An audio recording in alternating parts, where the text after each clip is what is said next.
अच्छा जी, अब हम जो टॉपिक देखने जा रहे हैं, ये टेररिज्म का टॉपिक है। इंटरनेशनल रिलेशंस में ख़ास तौर पर पोस्ट आपका जो कोल्ड वॉर एरा है, इसमें मल्टीपल कॉन्सेप्ट्स में आपको जो है वो इंटरप्रिटेशंस, री-इंटरप्रिटेशंस देखने को मिलती हैं, जिसकी सबसे बड़ी एग्ज़ाम्पल तो सिक्योरिटी स्टडीज़ है, सबसे बड़ी example. Terrorism being no exception, उसके साथ भी ऐसे ही है। So it's very difficult and tough कि एक ऑल एनकम्पासिंग एस्पेक्ट में आप उसको देख सकें। लेकिन हम लार्जली इसको फिर थ्योरेटिकल पर्सपेक्टिव में टेररिज्म के टॉपिक को अ, देखने जाएँगे। मैं पर्सनली ये बिलीव करता हूँ, जो थोड़ी बहुत सी लिमिटेड सी मेरी अंडरस्टैंडिंग है, कि आईआर की जो थ्योरी है ना, थ्योरी आईआर, इसकी एक सॉर्ट ऑफ डेथ हो गई हुई है। एंड नहीं हुआ। जब आप कहते हैं ना एंड ऑफ आईआर थ्योरी, तो एंड ऑफ आईआर थ्योरी से मीन्स कि कोई एक ऐसी थ्योरी है जो प्रिवेल कर गई है, बाकी सब रिजेक्ट हो गई हैं और वो प्रिवेल कर गई। तो ऐसा मेरे ख्याल में ऐसा नहीं है, मेरे ख्याल में ऐसा है, मुझे जो थोड़ी-सी लिमिटेड सी मेरी अंडरस्टैंडिंग है, वो ये है कि आपका ख़ास तौर पर पोस्ट कोल्ड वॉर एरा या आपकी 21st सेंचुरी से आईआर में ही जितने आपके कॉन्सेप्ट्स हैं, उन्हीं में फर्दर आगे इतनी इंटरप्रिटेशन, री-इंटरप्रिटेशन होना शुरू हो गई। जो आपके ग्रैंड या आपके जो मेटा नैरेटिव्स थे, उसके कॉन्टेक्स्ट में जो इंटरप्रिटेशंस हैं, सारी थ्योरीज़ बेसिकली मेटा नैरेटिव्स ही हैं ना, वो अब उनकी ज़रूरत ही नहीं रही है। सो ये अब आपको किसी थ्योरेटिकल, ग्रैंड थ्योरेटिकल फ्रेमवर्क की और पॉजिटिविज़्म और पोस्ट पॉजिटिविज़्म की डिबेट ने आके तो बस ताला लगा दिया। सो फॉर मी, ये तो it's a death of IR theory. ये ऐसे कि जैसे कोई एक सुपरफ्लुशियस सा स्ट्रक्चर डेवलप किया गया 20th सेंचुरी में आईआर थ्योरी के नाम से, जो 21st सेंचुरी में हमें एक्सपोज़ होता नज़र आ रहा है। टेररिज्म भी नो एक्सेप्शन, इसके अंदर भी फिर हमें बड़ी डिटेल्ड अ, आप कह लें कि सब डिविजन्स होती नज़र आ रही हैं। हम उनमें से एक जो है कि थ्योरेटिकल पर्सपेक्टिव, उसमें रहते हुए इसको हम देखेंगे टेररिज्म को। सो नो डाउट, इसमें तो कोई दूसरी राय कोई नहीं है कि जो मीनिंग है of terrorism, it is socially constructed. ये सोशली कंस्ट्रक्टेड है। One man's terrorist is another man's freedom fighter.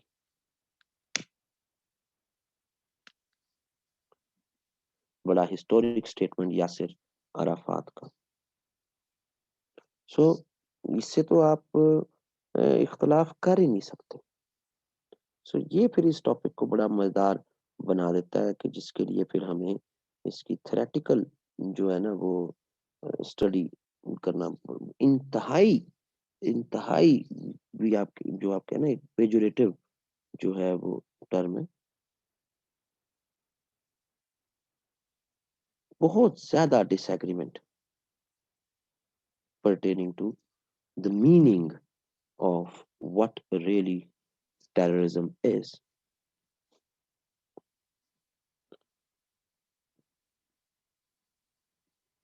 Terror के वर्ड से डिराइव्ड है और ये लैटिन से वर्ड डिराइव है, टेररे, व्हिच मीन्स आप कह सकते हैं कि फ्राइटेंड, ट्रेम्बल। सही है जी।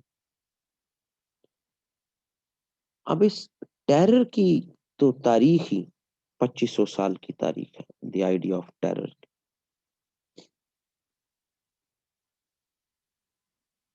अगर हम इसको हिस्टोरिकल कॉन्टेक्स्ट में जो है वो देखें हिस्टोरिकली,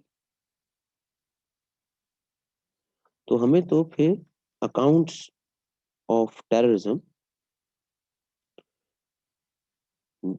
टेरर के कॉन्टेक्स्ट में, फ्राइटनिंग एंड ट्रेम्बलिंग के कॉन्टेक्स्ट में, तो पास्ट में हमें बड़ी एग्जांपल्स मिलती हैं। मतलब कुछ, अगर हम 4-5 एग्जांपल्स को पास्ट की देख लें, जिसमें 2500 साल की तारीख में या इससे भी ज्यादा तारीख में, तो इसमें बड़ी एग्जांपल तो किंग ऑफ असेरियंस, असुर नासिर पाल, इसकी जो ब्रुटैलिटीज हैं टुवर्ड्स पीपल, वो बड़ी मशहूर है अपने दौर के लिहाज से। सही। फिर हमें जर्मेनिक ट्राइब्स,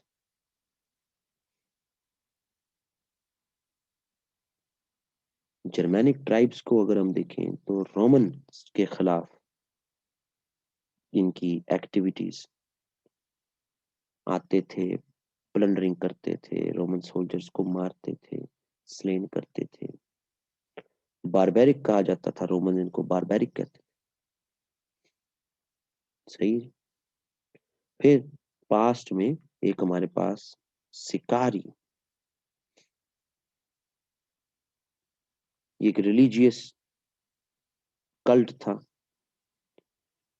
और जो रोमन ऑक्यूपेशन था, Roman occupation of Palestinian areas and Jerusalem at that time,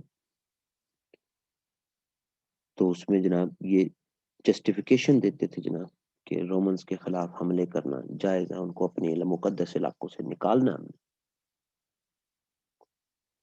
सही है जी।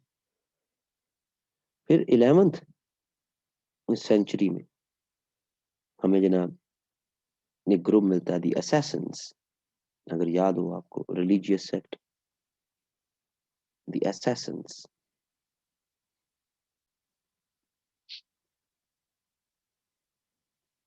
फिर ज्यादा दूर ना जाएं तो आपका फ्रेंच रेवोल्यूशन,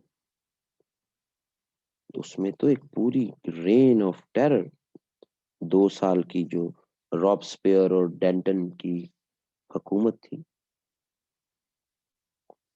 बहुत ब्लडशेड किया इन्होंने।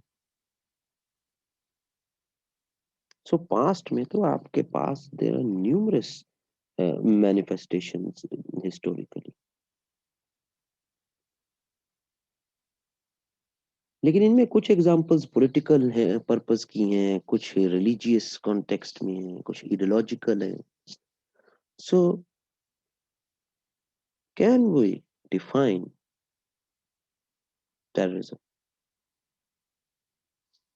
क्या हम इसको डिफाइन कर सकते हैं टेररिज्म?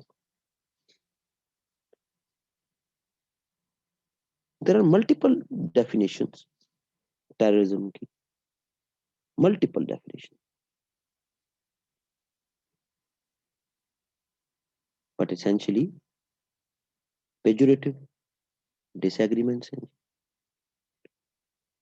सो देखते हैं जनाब इस जर्नी को, journey of defining terrorism.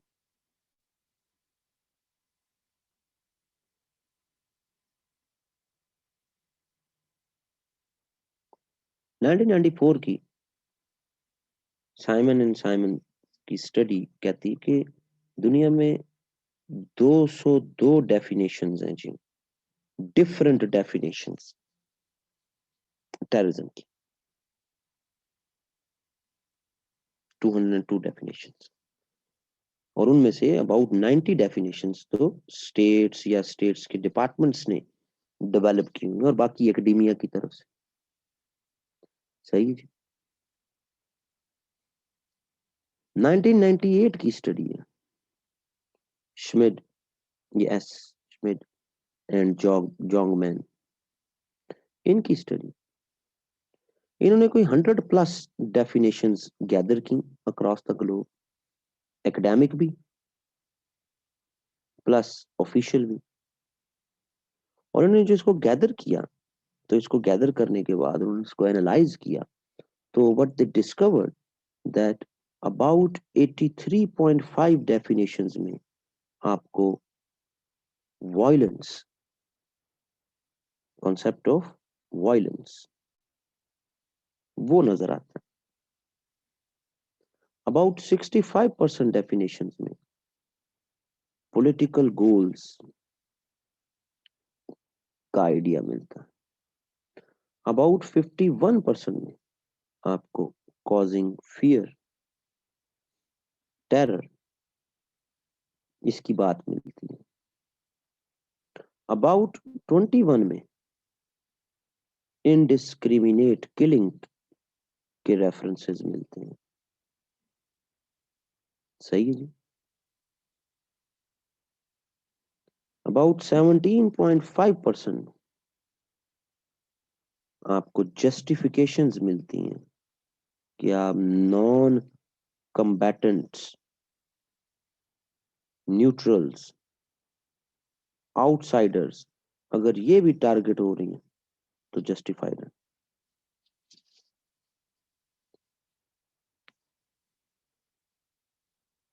So it is nearly difficult कि आप कोई एक कंसेंसस बना सकें 202 से ज्यादा डेफिनेशन। लेकिन इस स्टडी के बाद, जो श्मिड और जोंगमैन की स्टडी थी, एक मोस्ट यूनिवर्सली एक्सेप्टेड डेफिनेशन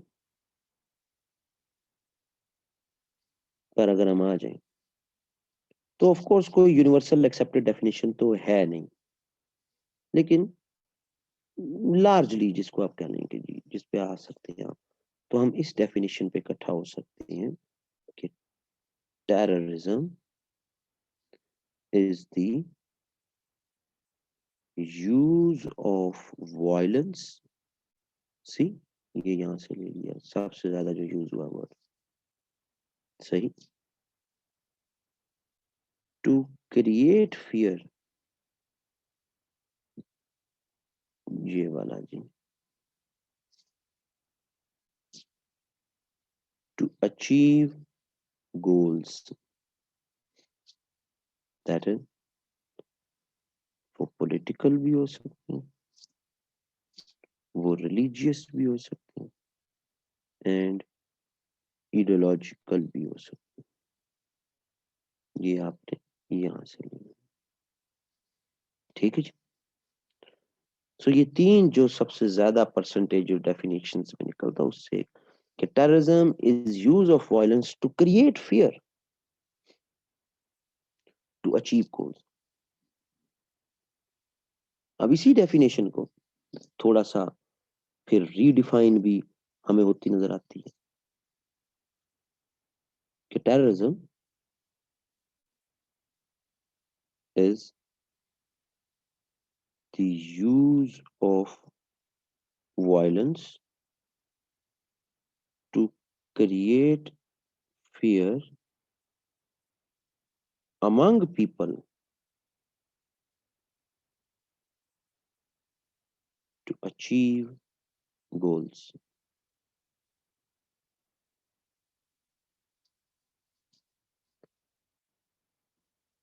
दूसरी तरफ जो हमने पीछे अभी डेफिनेशन देखी, उसमें और इसमें अमंग पीपल का फर्क आ गया।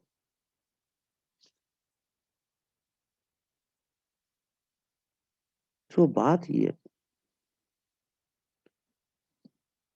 कि अगर हम इस डेफिनेशन पर इकट्ठे हो जाएं, तो पीपल जाहिर है नॉन कम्बैटेंट है ना जी। अब कोई एक पीस ऑफ लैंड है,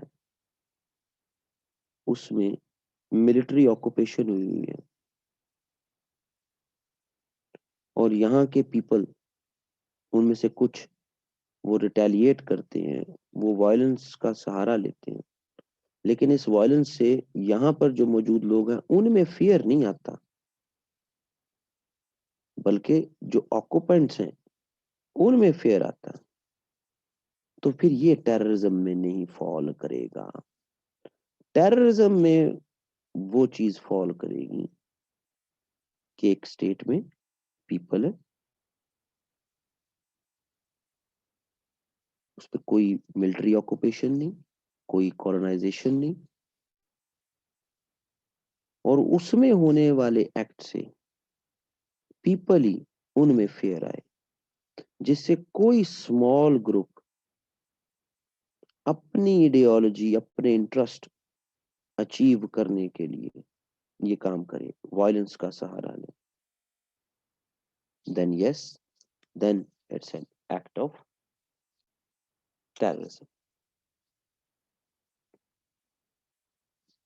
लेकिन जैसे हमने बात की थी कि हम इसको थ्योरेटिकली ज्यादा देखेंगे, ये अभी भी जो हमने इसको देखा है, हमने इसकी डेफिनेशन को का एक थ्योरेटिकल कॉन्टेक्स्ट बनाया, लेकिन थियरीज ऑफ टेररिज्म तो ये हम डिराइव कर रहे हैं वॉल्टर लेक्वर की स्टडी से। 1999 की स्टडी है इसकी, वॉल्टर लेक्वर की, एक बड़ा प्रोमिनेंट टेररिज्म का एक्सपर्ट है, आप गूगल कर सकते हैं। सो ये दो हिस्सों में आपको टेररिज्म को थ्योरेटिकली देखता है, old terrorism and new terrorism. इसका ये ख्याल है कि there has been a radical transformation, there has been a radical transformation in the character of terrorism. Old terrorism उसके नजदीक, जहां आप सिलेक्टेड टारगेट्स को अटैक करते थे, जबकि जो न्यू टेररिज्म है उसमें इनडिस्क्रिमिनेट किलिंग का आइडिया हमें नजर आता है। ये शिफ्ट जो है ये कैसे हुई है, तो उसका कहना है कि जनाब बात यह है कि ये जो चेंज है, it's a paradigm shift, old से न्यू। और ये 1990s में ये पैराडाइम शिफ्ट हमें होती नजर आती है, 1990s में।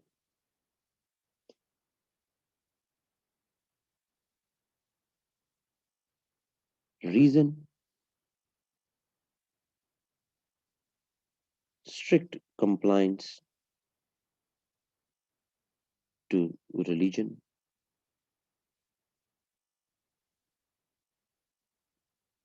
ये एक इंपॉर्टेंट रीजन के तौर पे नजर आती है।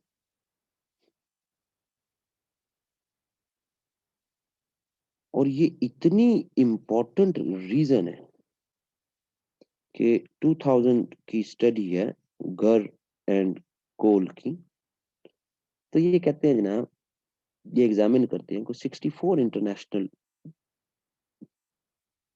टेररिस्ट ऑर्गेनाइजेशंस को, 64,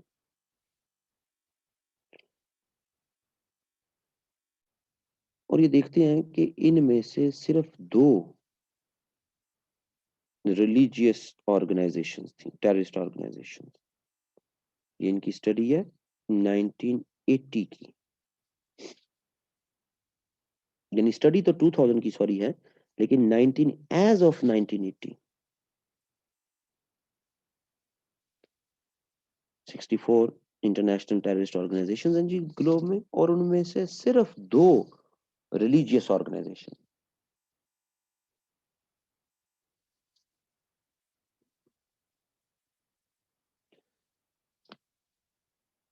सही है जी। ये तकरीबन 3% बनता है। लेकिन एज ऑफ 1995 जब देखते हैं तो ये कहते हैं जनाब कि 43% जो आपके टेररिस्ट ऑर्गेनाइजेशन हैं एज ऑफ 1995 वो रिलीजियस ऑर्गेनाइजेशन। सो हमें strict compliance to religion as an important factor behind this paradigm shift from old terrorism to new terrorism ये देखने को मिलता है।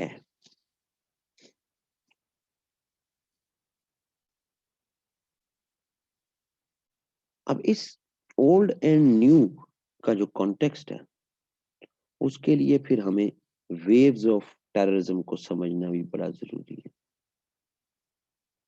वेव्स ऑफ टेररिज्म, तो स्कॉलरशिप में जो कंसेंसस है और उसमें फिर वॉल्टर लेक्वर भी शामिल है कि ये जनाब चार डोमिनेंट, फोर डोमिनेंट वेव्स हमें देखने को मिलती। पहली जो वेव है वो तो 19th सेंचुरी की वेव है।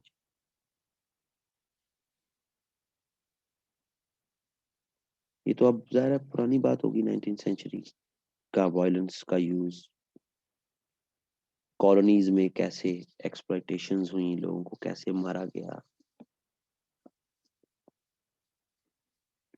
दूसरी वेव में उसको हम कहते हैं कॉलोनियल वेव।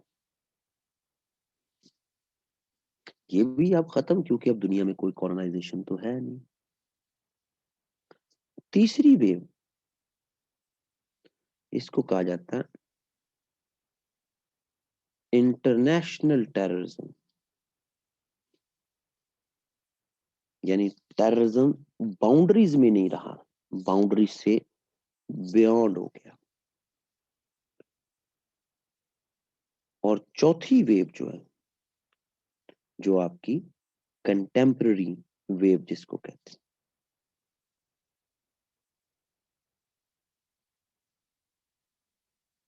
इस कंटेम्पररी वेव में रिलीजियस जस्टिफिकेशन आ गई। It is morally right to mass kill. आज का जो हमारा ग्लोब है और आज का जो हमारा पाकिस्तान भी, खास तौर पर 2016-17 तक की जो हमारी टेररिज्म की एक बड़ी वेव थी हमारी, वो हम इसी इंटरनेशनल एंड कंटेम्पररी वेव का, और ये कंटेम्पररी वेव तो 9/11 से फिर सबसे बड़ी इसकी मैनिफेस्टेशन हुई। आज पूरा ग्लोब इन दोनों की का जो है वो शिकार होता हमें नजर आता। इंटरनेशनल टेररिज्म का मसला इस स्टेट के अंदर का है, लेकिन अटैक इस स्टेट में भी हो सकता है। जिस तरह ISIS मसला तो सीरिया में था, अटैक उन्होंने पेरिस में भी कर दिए, अनकरा में भी कर दिए।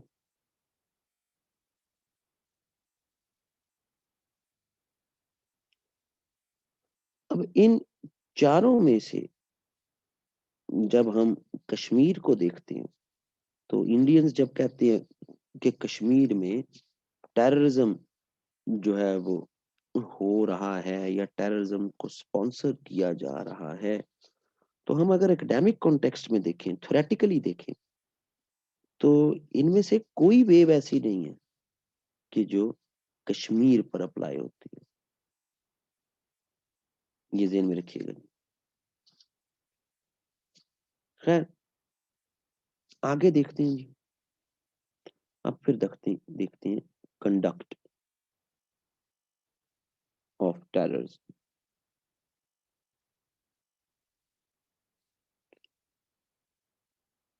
कंडक्ट कैसे होता है टेररिज्म? मॉडस ऑपरेंडी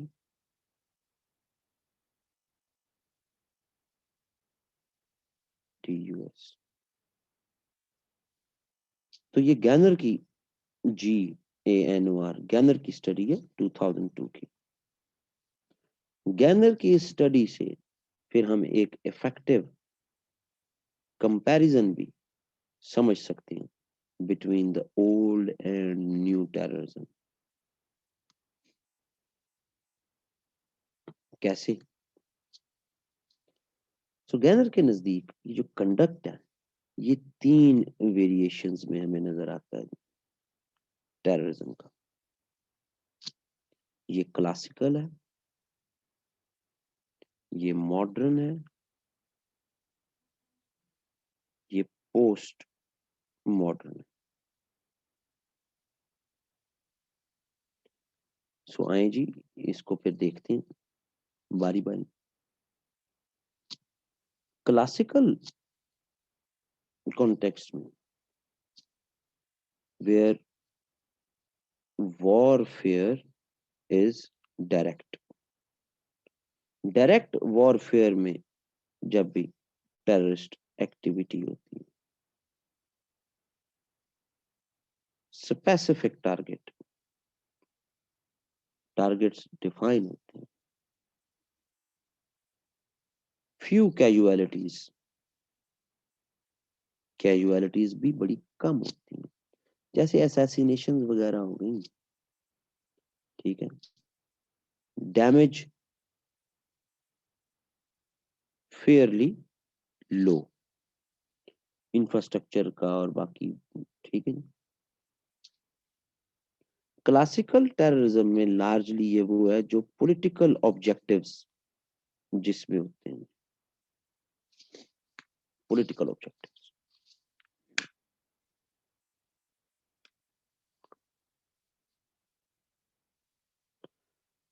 और इसमें आखिरी चीज, जो वेपन भी यूज होते हैं वो कन्वेंशनल वेपनरी यूज होती है, कन्वेंशनल वेपनरी। ऐसे अटैक क्लासिकल टेररिज्म में फॉल करेंगे। और डेफिनेटली हम ये यहीं से एज्यूम कर सकते हैं कि अगर हम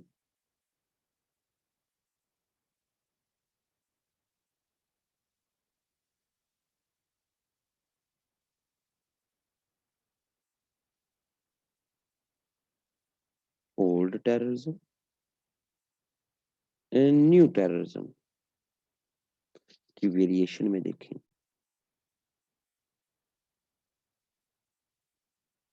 तो क्लासिकल टेररिज्म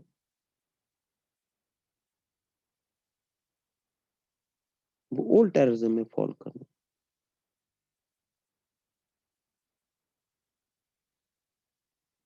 तीसरा भी मैंने नीचे नहीं बनाया, वो भी बनाऊंगा बाद में।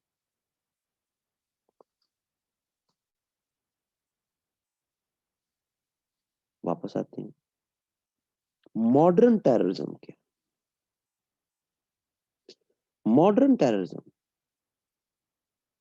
इनडायरेक्ट अप्रोच है ऑफ वॉरफेयर।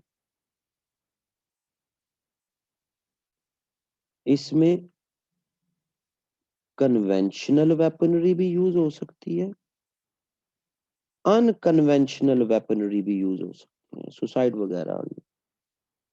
ठीक है। इसमें किलिंग इनडिस्क्रिमिनेट है, इनडिस्क्रिमिनेट किलिंग। इसमें कैजुअलिटीज भी हाई हैं। इसमें तो कोशिश की जाती है कि डिस्ट्रक्शन का लेवल हाई हो। सही है जी। और ये लार्जली रिलीजियस कम पॉलिटिकल, या सिर्फ रिलीजियस भी, उसमें हमें ये नजर आता है। अब इसमें बड़ी वेरिएशन है, यानी क्लासिकल टेररिज्म तो यहाँ नहीं आएगा, मॉडर्न टेररिज्म अगर आपकी वेपनरी कन्वेंशनल है, यहां भी दायरा कन्वेंशनल वेपनरी है और टारगेट स्पेसिफिक है और आपकी डिस्ट्रक्शन भी इंफ्रास्ट्रक्चर वगैरह की मिनिमम है। कन्वेंशनल वेपनरी है लेकिन इनडिस्क्रिमिनेट किलिंग है,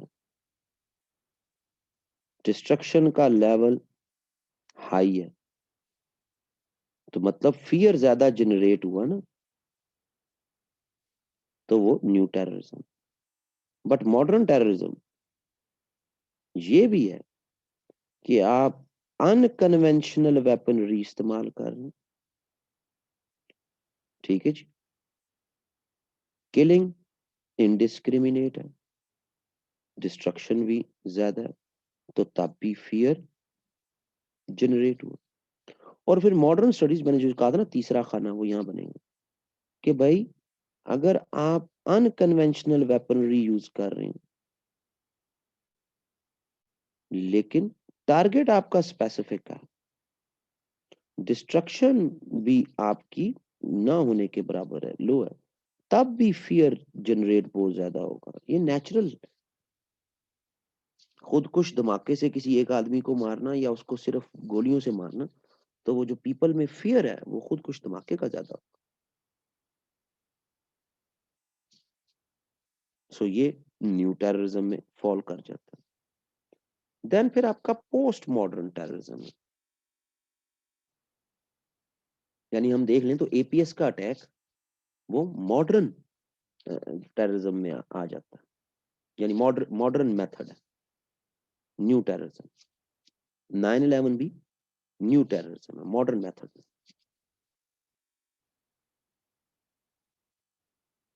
क्लासिकल की डोमेन अब सिर्फ जो है वो असैसिनेशन अटेम्प्ट्स तक ही महदूद होकर रह गई। पोस्ट मॉडर्न टेररिज्म फर्दर आगे दो हिस्सों में तकसीम है। सही, एक तो इसमें है C burn,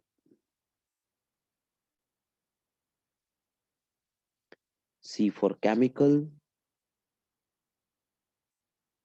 B for biological, R for radiological and N for nuclear. उर्फे आम में इसके लिए C-BURN का वर्ड भी यूज किया जाता है। सही है जी।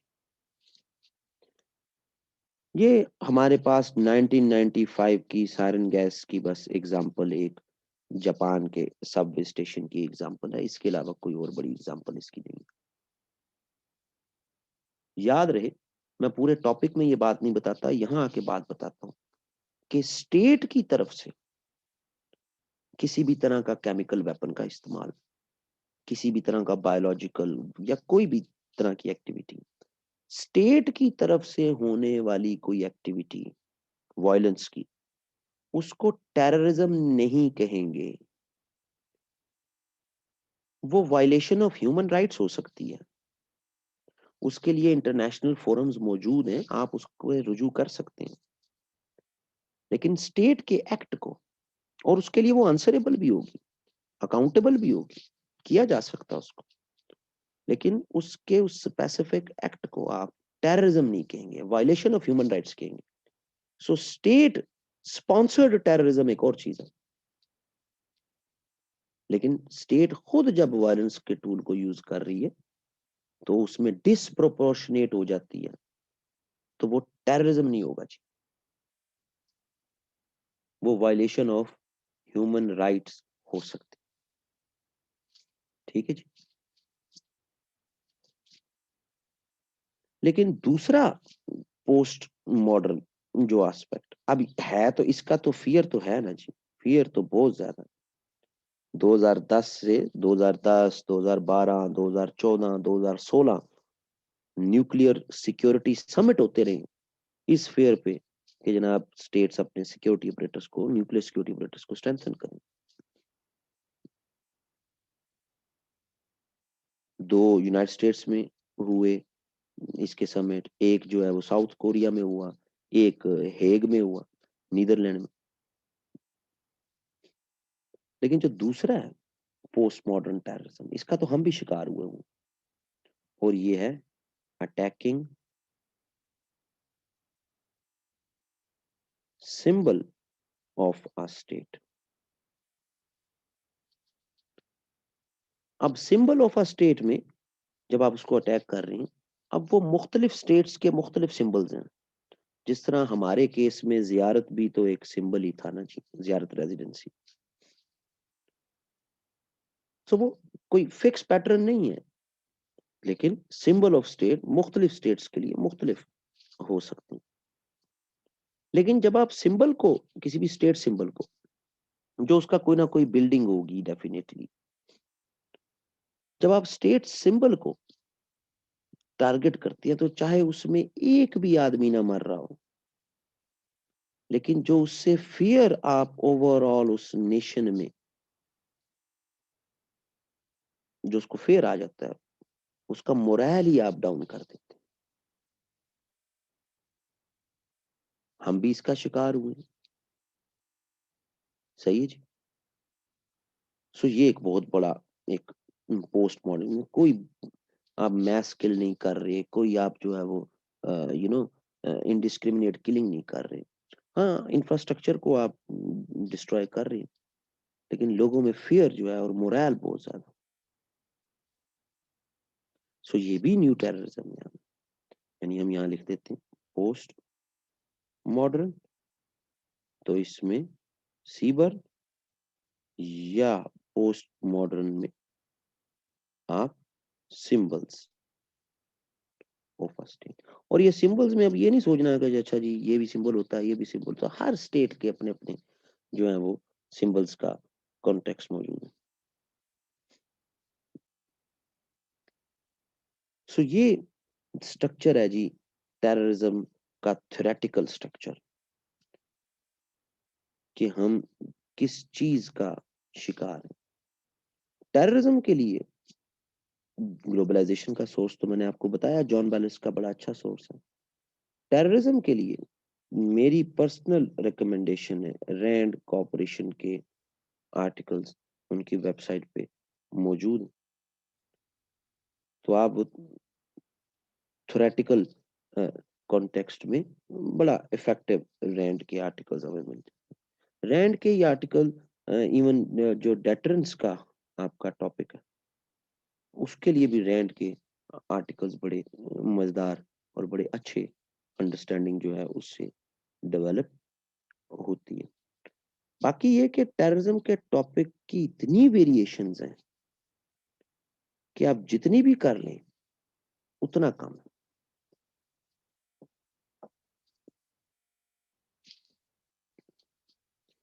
क्योंकि जिस तरह मैंने पहले बात की इस टेररिज्म के टॉपिक के शुरू में, कि 21st सेंचुरी यानी कि पोस्ट कोल्ड वॉर में और 21st सेंचुरी में अब मेटा नैरेटिव्स और ग्रैंड नैरेटिव्स की बजाय इंटरप्रिटेशंस और री इंटरप्रिटेशंस का दौर दौरा हो गया आईआर में,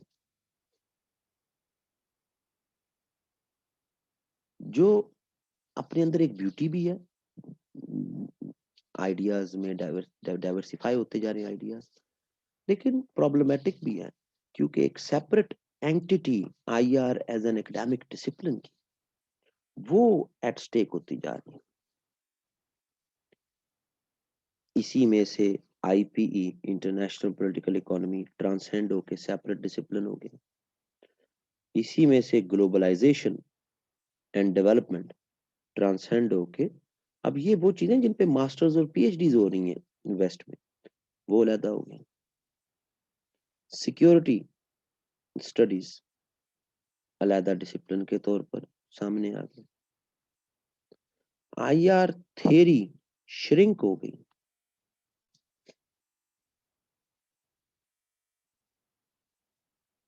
सो ग्लोबल एनर्जी पॉलिटिक्स एक सेपरेट डोमेन सामने आ गई।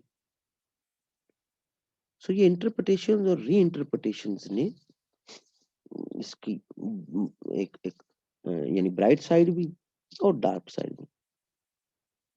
और टेररिज्म उन चंद टॉपिक्स में से एक कि जो इसकी डार्क साइड पर फिर फॉल कर जाता because of its social construct. ये है जी आपका टेररिज्म का टॉपिक, थ्योरेटिकल पर्सपेक्टिव में हमने इसको देखा है जी। बाकी जहां तक बात है ना जी कॉजेज ऑफ टेररिज्म, तो कॉजेज ऑफ टेररिज्म का कॉन्टेक्स्ट फिर वो तो बहुत ही जनाब रिलीजन की बेस भी इसमें देखी जाती है, फिर इसमें ऑपरेशंस जो साल साल से सेंचुरीज के ऑपरेशन है उसको भी देखा जाता है, फिर लोगों के हिस्टोरिकल ग्रीवेंसेस भी होती है उनको भी जो है वो कॉन्टेक्चुअलाइज किया जाता है, इंटरनेशनल लॉज की वायलेशन पीपल को मजबूर करते हैं हथियार उठाने पर, फिर पावर्टी का कॉन्टेक्स्ट भी है, रिलेटिव डेप्रिवेशन जिसको कहते हैं, फिर एक एक जो hatred towards super power, hegemonic जो आप कह लो कि स्टेट उसकी तरफ हेट्रेड, वो भी एस्पेक्ट्स हैं। वेस्ट के कॉन्टेक्स्ट में रेसिज्म का भी, आर्यन ब्रदरहुड और इस तरह की एग्जांपल्स वो भी हमें देखने को मिलती है। तो ये तो आसान काम है, ये तो कि इसके लिए तो एज सच अंबार लगा हुआ चीजों का, लेकिन मैंने ज्यादा कोशिश की कि थ्योरेटिकल पर्सपेक्टिव जो है, दो ही बड़ी थेरीज हैं और उनकी फिर आगे उनको फर्दर आगे ऑफशूट्स उनके बनाना। ओके जी, थैंक यू वेरी मच।